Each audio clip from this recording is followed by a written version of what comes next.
좋아요, 구독. 도금에는요 감독이 릭배송이에요. 뭐 한물 같다들 하지만 릭배송입니다. 저는 그런 거 좀 싫은 게 사람들이 자꾸 릭배송 이런 사람들 무시하잖아. 별로다 뭐 이런. 그래도 허접한 감독들보다 훨씬 낫습니다. 무시할 만한 사람 아니라고 생각해. 도금에는 이 더글라스라는 사람이 있습니다. 경찰들한테 붙잡혀요. 그래가지고 어디에 수감이 됩니다. 이제 정신과 의사하고 얘기를 하게 됩니다. 그래서 정신과 의사가 이제 물어보는 거죠. 당신의 과거를 알려달라. 그랬더니 더그가 알려주기 시작합니다. 나는 어렸을 때 아버지한테 맞으면서 자랐어. 우리 엄마도 맞으면서 자랐거든. 그리고 개를 많이 키우고 있었는데 그 개가 아마 전투용 싸우는 거잖아요. 개들끼리 싸우는 거. 그걸로 키우려고 했던 건지 밥을 주지 말라 그러는 거야. 근데 얘가 이제 어렸을 때 밥을 준 거지. 아, 투견업자죠? 역시. 밥을 주면은 얘들이 배가 불러서 둘이 싸움을 안 하는데 배가 막 고프면은 이 개들끼리 막 신경질이 나가지고 막 둘이서 싸우거든. 밥을 먹이지 말라 그랬는데 얘는 자기보다 약한 강아지들한테 밥을 조금씩 나눠준 거야. 그래가지고 아버지가 꼭지가 돈 거야. 열받아가지고 얘를 개 철창에 집어넣습니다. 그래서 거기서 키워요. 엄마는 뭐 할 수 있는 게 없어요. 계속 맡기만 하니까. 그래서 엄마는 집을 나가게 되고, 그래서 철창 안에서 살고 있는 동생, 그리고 집에서 아버지의 아주 신뢰를 받고 있는 첫째 아들, 그리고 폭력적인 아버지, 이 가정이 그렇게 돌아가고 있습니다. 근데 뭐 그때 능력을 좀 얻었나 봐. 개들하고 같이 있으면서 개들의 언어를 좀 배운 것 같아요. 그러던 와중에 개를 지켜가지고 경찰한테 자기가 갇혀 있다는 걸 알리게 되고 경찰이 그걸 발견해서 얘가 빠져나오게 됩니다. 그래서 아버지와 분리가 돼요. 근데 그때 이제 장애가 생깁니다. 척추에 문제가 생겨가지고 휠체어를 탈 수밖에 없어. 걸을 수가 없어. 잠깐은 설 수가 있는데 많이는 못 걷는 상태가 돼버린 거야. 자유는 됐지만 걸을 수가 없게 됐어. 이게 참 신의 뜻인지.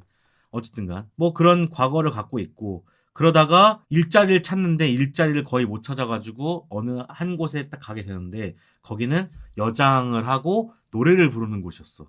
근데 얘가 거기서 연기를 해가지고 막 사람들한테 좋은 모습을 보인 거야. 그래서 거기서 일을 하게 되고, 그때 하게 된 게 이 개들을 통해서 부잣집 물건들을 훔쳐오는 일들을 시킨 거. 시켰다고 하기도 좀 애매하고, 개들이 그러니까 시킨 거지.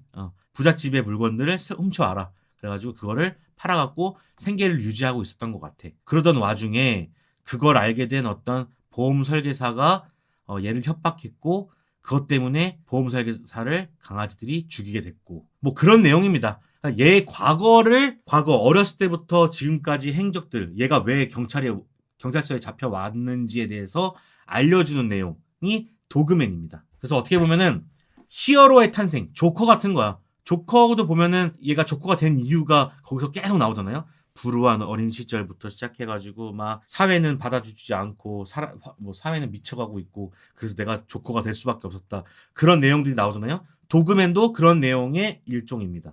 예, 비슷하다고 보면 될 것 같아요. 어떻게 보면은 히어로물이라고도 볼 수 있고 다크 히어로물이라고도 볼 수 있고요. 좀 경계가 애매한 것 같습니다. 뭉뚱그려서 히어로 장르로 볼 수 있고요. 후반부는 어떻게 보면은 아까도 좀 언급했던 영화 나홀로 집에를 연상하기도 해요. 그러니까 나홀로 집에는 아이가 한 집에서 도둑들을 상대하는 내용이잖아요. 도그맨 같은 경우는 그 한 공간에서 개들을 이용해 가지고 상대방들을 저지하는 조폭, 그 마피아라고 그랬나? 걔네들을 저지하는 그런 내용들이 나와서 후반부에는 나홀로 집에 보는 것처럼 봤던 것 같아요. 제가 또 좋아하는 그런 소재라서 재밌게 봤던 것 같습니다. 저는 나쁘지 않았어요. 나쁘지 않았고, 좀 생각하게 되는 영화인 것 같아요. 막 그렇다고 히어로 장르로서 뭔가 쾌감이 있다거나 그런 영화는 아닙니다. 오히려 아이언맨하고 조커라고 치면은 조커에 더 가까운 영화였던 것 같아요. 저는 드라마도 그렇고 액션도 그렇고, 사실 이 배우가 휠체어를 타고 할 수 있는 액션이 거의 없단 말이야. 액션이라고 하면 거의 개들이 다 하는 건데, 그래서 뭔가 히어로로서의 어떤 액션 쾌감은 없는데 그걸 담고 있는 것은 조커 같은 그런 류로 보여지고, 또 지금 생각나는 게 그거잖아요. 언브레이커블이라는 그 시리즈 있잖아요. 요거 언브레이커블, 23 아이덴티티, 글래스로 이어지는 이 시리즈가 있는데 이거를 이스트레일 177 트릴로지라고 하나 봐요. 요 히어로 시리즈가 있는데 요 히어로 시리즈에 들어갈 것 같은 느낌의 어떤 영화입니다. 좀 더 코믹스스럽지 않고 현실감 있는 히어로의 모습을 담고 있는 것 같아요. 언브레이커블 안 보신 분들 한번 보시면 좋을 것 같습니다. 그러니까 저도 보면서 만약에 앞으로의 이런 유니버스가 있다면 처음 소개하는 그런 영화인 것 같다? 라는 생각이 들었던 것 같아요. 자, 저는 좋았던 이유가 이 배우가 누군지 케일러 랜드리 존스 이분이 많이 봤던 분이긴 한데 노인을 위한 나라는 없다, 소셜 네트워크, 엑스맨 퍼스트 클래스. 벤시였어? 벤시였어? 겟아웃, 플로리다 프로젝트, 쓰리 빌보드. 좋은 영화 많이 나왔었구나. 기억이 안 났는데. 연기를 진짜 잘하더라고. 그러니까 제가 연기를 잘하는 건 아니라서 막 뭐라고 얘기는 못 하겠지만 뭔가 보면서 라미 말렉이라든지 히스 레저라든지 그런 사람들이 자꾸 떠오르게끔 연기를 구사하더라고요. 특히 또 이 입 주변이 또 그 히스레저하고 많이 비슷한 느낌이 들어가지고 또 내용도 그렇고, 그리고 이 사람의 하관 구조도 그렇고, 그리고 이 사람의 어떤 광기 어린 그런 것들을 모습을 보여주려고 또 연기를 하다 보니까 예사롭진 않다라는 느낌을 받았던 것 같아요. 예, 이 배우의 연기가 칸 영화제에서 니트럼으로 나무주연상 받았어요? 진짜로 어쩐지 진짜 잘하더라. 이건 내가 봐도가 아니라 누가 봐도 잘해. 찌들어 있으면서 선의가 있고, 선의가 있으면서도 뭔가 악행을 저지르는 그런 왔다 갔다 하는 연기를 되게 잘하더라고요. 그래서 일단 연기가 일단 좋고요. 두 번째로는 역시나 도그맨이기 때문에 강아지들의 활약이 좋아야 된다고 생각을 했어요. 근데 강아지들의 활약이 두드러집니다. 도금의답게 마피아인지 조폭인지 걔네들 깡패에 협박하는 장면이 있는데, 그냥 강아지들이 아무렇지 않게 그냥 카페에 들어가가지고 보스를 물어제낄랑 말랑 하는 그런 협박하는 때라든지, 그리고 모비라는 걔가 경찰에 알리거든요. 그러니까 얘가 갇혀 있다는 걸 알리기 위해서 손가락을 물려가지고 경찰한테 보여준단 말이야. 그런 장면들, 아니면은 이 강아지들끼리 다 같이 이제 집을 터는 장면이라든지 그런 장면들에서 걔들의 활약이 두드러집니다. 어쩜 이렇게 연기들을 잘해? 말들을 너무 잘 들어. 예를 들어 그거야.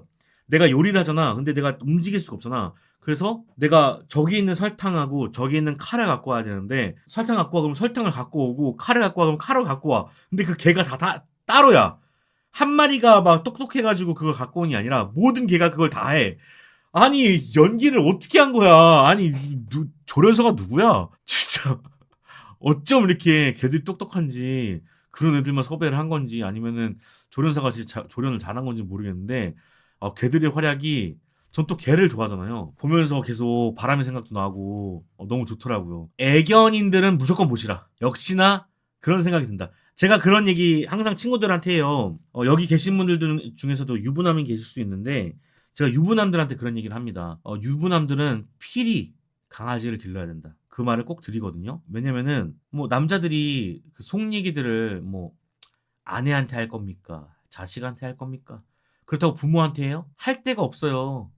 자기의 슬픔, 유부남들의 슬픔, 유부남들의 그 이런 것들 누구한테도 말 못한다고. 근데 유일하게 받아주는 게 개예요, 개. 그래서 유부남들은 우울증에 걸리지 않으려면 무조건 개를 길러야 됩니다. 강추해요. 그런 분들 꼭 보셔야 됩니다. 마음의 위안이 돼요. 그 주인공이 항상 힘들고 지쳐있을 때 그 곁을 지켜주는 건 개들이에요. 그걸 보면서 막 가슴이 막 미어집니다. 미어져. 그리고 그 미국에서는 그런 게 있다고 하죠. 미국 작품인가 일단? 프랑스 작품인가? 해외 애기하고 강아지는 죽이면 안 된다는 그런 공식들이 있잖아, 영화에서. 그런 거를 신경 썼는지 그 총을 쏘는 그 갱단의 사람들도 강아지한테는 총을 못 쏘더라고. 그래서 위험해 보이진 않았다. 그런 점을 말씀을 드리면서. 그리고 또 이제 이게 메타포가 어느 정도 좀 있는 것 같아요. 특히 맨 마지막 장면 같은 거 보면은 그 십자가에 이 남자 주인공이 어떻게 걸리는 것처럼 이렇게 표현이 되는데, 그런 것들을 보면은 이 영화가 그냥 다크 히어로물만의 장르의 느낌을 주는 건 아니라는 것들을 알 수 있거든요. 그래서 좀 더 이야기를 심도 있게 보시는 게 저는 중요하다고 생각해요. 그런 메타포가 분명히 있다고 생각을 합니다. 그리고 아쉬운 점은 뭐냐면은 이게 구조의 문제예요. 이게 도그맨이 재밌게 더 다가갈 수 있었다고 생각하는데 구조에서 나는 이게 그렇지 못했다고 생각해. 무슨 얘기냐. 결과적으로 얘가 붙잡히고 나서 과거를 회상하는 방식으로 가고 있단 말이에요.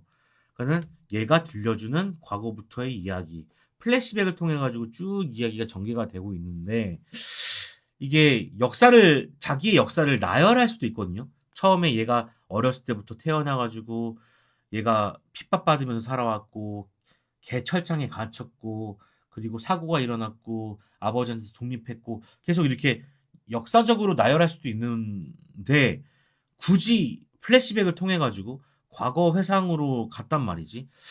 그러다 보니까 박진감 있게 영화가 다가오진 않았던 것 같아. 아무래도 제가 이 영화를 히어로 장르로 생각하고 갔기 때문에 더 그랬던 것 같은데 좀 더 히어로적인 모습을 보여주기 위해서는 좀 더 극적인 효과를 더 줘야 됐다고 생각을 했는데 그런 극적인 효과가 거의 없어요. 예. 아까도 말씀드렸다시피 아이언맨이나 뭐 토르, 뭐 캡틴 아메리카라는 그런 과라기보다는 조커라든지 아니면 아까 언급했던 언브레이커블이라든지 뭐 그런 식의 어떤 드라마가 더 강한 영화이기 때문에 대중들이 많이 좋아할까는 좀 의문입니다. 그래도 걔를 좋아하는 사람들은 많이 볼 수 있는 요소들이 있는데 코미디가 있다거나 뭐 그렇다고 해서 뭐 야한 장면이 있다거나 액션이 막 두드러진다거나 뭐 그런 거가 아니라서 특히 히어로 장르를 생각하고 보신 분들은 밋밋할 수 있겠다라는 게 단점일 수 있겠습니다. 그게 좀 아쉽고요. 그리고 도그맨의 해석을 좀 해보자면 좀 여러 가지의 내러티브가 좀 섞인 영화라고 볼 수 있을 것 같아요. 첫 번째로는 그 주인공은 부모님한테 버림받았거든요. 부모가 이 아이를 지키지 못한 거예요. 지키지 않은 거예요. 근데 이제 거기 나오는 정신과 의사 그 인터뷰하는 사람의 모습이 계속 비춰지는데 그 모습을 계속 비춰지는 이유는 아마 그걸 거라고 생각합니다. 이 엄마는 이 딸을 지키고 싶어 하거든요. 그래서 새벽에 일을 하러 나갔다가도 다시 들어와서 다시 아이를 안아주는 모습, 그런 달래는 모습이 대조돼서 보여지죠. 그래서 부모의 이야기, 아이를 지킨 부모와 아이를 지키지 못한 부모의 이야기가 대조돼서 보여주고 있는 거 하나. 그리고 두 번째는 약자의 삶이죠. 결과적으로 일을 할 수 없게 되는 장면들이 쭉 나오는데 사회는 그거를 되게 받아주지 않고 있죠. 그나마 받아준 곳이 그런 뭐 게이 바 같은 그런 데서 받아주고 있고 그리고 도와주질 않다 보니까 스스로 그런 범행을 저지를 수밖에 없는 상황이 오고 장발장 같은 거잖아. 내가 배가 고픈데 아무도 도와주지 않으니까 빵을 훔쳐 먹은 거야. 근데 결국엔 그게 법을 어긴 거거든. 그런 약자의 삶, 상황이 만들어낸 약자, 그 약자가 어떻게 되는가에 대해서 보여주고 있는 게 두 번째가 또 내용이 있는 것 같고 또 세 번째는 히어로의 이야기가 있죠. 히어로로서의 다크 히어로로서 약한 사람들을 오히려 지켜주고 싶어하는 자기보다 약한 개들을 먹이려고 했고 그리고 자기보다 약한 사람들을 도와주려고 깽단한테 협박도 하기도 하고 나를 협박하는 사람을 죽이기도 했고 부의 재분배를 한다고 해서 또 이제 부잣집에 있는 사람들을 또 털었죠. 뭐 이런 이야기들 히어로의 이야기도 있을 거고 다 보고 나면은 히어로의 이야기라기보다는 좀 그러니까 정의는 무엇인가? 결국엔 정의는 무엇인가? 법은 지켜야 되는 것인가? 안 지켜야 되는 것인가? 그러니까 그 장면만 봐도 알 수 있거든요. 어떤 장면이냐면 제가 되게 인상적이었던 게 그 수감이 되었는데 얘가 담배를 펴요. 담배를 피우는데 그 의사가 얘기합니다. 이거 여기서 담배 피우는 거 불법이에요. 불법이라고 하는데 얘가 이제 그 얘기를 하는 거야. 당신은 불편한가요? 당신은 괜찮아요? 그러니까 그 사람은 괜찮다고 해. 그 담배를 마저 피우거든요. 그러니까 법으로 정해진 그 기준을 얘만의 방식으로 해석을 하는데 얘는 인간의 기준으로 보는 것 같아요. 그 사람이 불편하냐 안 불편하냐 그거에 따라서 판단 기준을 가지고 얘가 히어로 짓을 하거든요. 내용 전체적으로 봤을 때도 그래. 얘는 계속 그런 상황에 놓이게 되고 그게 정당하다고 보여지거든요. 갱단이 쳐들어왔으니까 얘는 갱단을 죽일 수 있는 거야. 근데 그게 정말 한 끗 차이거든. 그랬을 때 얘를 용서해줘야 되는 건가? 용서하지 말아야 되는 것인가? 그런 것에 대해서 이야기를 하고 있단 말이죠. 그거를 맨 마지막에 이제 십자가를 통해서 보여주고 있다고 생각을 하는데, 아, 참, 깝깝하더라고요. 제가 저번에도 말씀드렸다시피 사회는 계속 발전하고 이런 생각들은 계속 공존해 나가는데 법은 못 따라오잖아. 그렇다고 해서 그 법이 정말 옳은 것인가? 그건 또 다른 문제인 거잖아. 지금 라면 2봉지를 훔친 사람은 2년형에 갇히고 정치 교란을 한 사람은 1년밖에 안 하고 집행유예를 받았단 말이야. 그게 옳은 것인가? 나는 잘 모르겠거든요. 점점 더 이런 게 많아지는 것 같아. 아무래도 사회가 정말 급변하다 보니까. 근데 그런 것들을 도그맨에서 잘 보여주고 있다고 생각을 하고, 히어로적인 면은 좀 약했어도 이런 면 쪽에서는 그래도 할 얘기는 하지 않았나라는 생각이 들어서 괜찮게 봤던 것 같아요. 일단 이름이 더그인 것부터 도그맨이라고 봐요. 도그랑 비슷하잖아요. 그것도 있고, 도그가 제가 옛날에도 제가 사실 아이디어 쓰려고 적어놨던 건데, 도그를 거꾸로 하면 가시예요. 근데 여기서도 나오잖아요. 신이 보낸 게 이제 개다라는 표현이 나오기도 하고, 그리고 현수막이 주인공 입장에서 보여질 때는 현수막이 거꾸로 보여진단 말이야. 그때도 도그라고 써 있거든. 그러니까 그런 게 이게 의미를 하는 거지. 대조돼서 보여주는 거지. 난 이런 거 참 재치 있다고 봐. 역시 리베송 감독 특유의 프렌치한 연출 맛이 있어서 좋았네요. 저도 좋았던 것 같고, 조커, 크루엘라, 버즈 오브 프레이 같은 하류 인생의 반란 느낌. 주인공이 드래킨인 것도 성 정체성이랑 연관 있는 줄 알았는데, 드래킨이라고 하죠. 드래킨이 입에 안 붙어가지고 본인 성향보단 인생에서 가장 괜찮았던 단 2사람의 여자라서 모방한 것 같아요. 그럴 수도 있네요. 첫사랑하고 맨 마지막 사람 말하는 거죠. 근데 그런 걸로 치고는 엄마가 너무 빨리 도망가가지고 그러니까 되게 씁쓸한 영화인 것 같아요, 확실히. 그러니까 그거잖아. 그러니까 우리나라도 그렇잖아. 우리나라에 어떤 사회적으로 문제가 있었어. 그 사회적으로 사망한 사건들이 있어. 그럼 그 사회적으로 사망한 사건들을 밝히기 위해서 무던히도 노력하는데 1년이고 2년이고 3년이고 무던히도 노력을 하는데 정부에서는 들어주질 않아. 아예 귓등으로도 안 들어. 그랬을 때 그 사람들이 몰린 그 상황, 그렇게 사람들을 몰아가 놓고 그 사람들이 어떤 범법 행위를 저질렀을 때 그것을 또 단속하는 정부. 이게 우리 얼마 전에도 그거 있죠. 그 뭐라 그러지? 뭐 오체 뭐 있잖아, 그거. 길바닥에 이렇게 절하면서 이렇게 엎드리는 그 자세 있잖아요. 그걸로 이제 평화 시위를 하는데 그게 안 된다면서 정부가 막아주잖아. 근데 결과적으로 그게 위헌이 났죠. 그래서 결과적으로는 시위가 다시 됐는데 되게 웃긴 거야. 그러니까 상황을 계속 그렇게 만들어 간다? 안 그랬던 적이 없는 것 같아. 우리나라뿐만 얘기하는 건 아니야. 모든 사회가 이게 제대로 돌아가는 게 맞는 건가? 제대로 기능을 하는 건가? 사회가? 그런 의문을 가질 때가 있는데 도그맨을 보면서 딱 그런 느낌이 들어요. 아버지랑 형이 괴롭히면서 하나님의 이름을 사칭하면서 주인공 보고 짐승이라고 하고 성소수장의 모습 등 기독교적 가치관에 어긋나는 모습이죠. 근데 정작 죽기 전에 주인공은 예수님처럼 자기 순수한 남자 모습 그대로를 바치는 것도 역설적이었어요.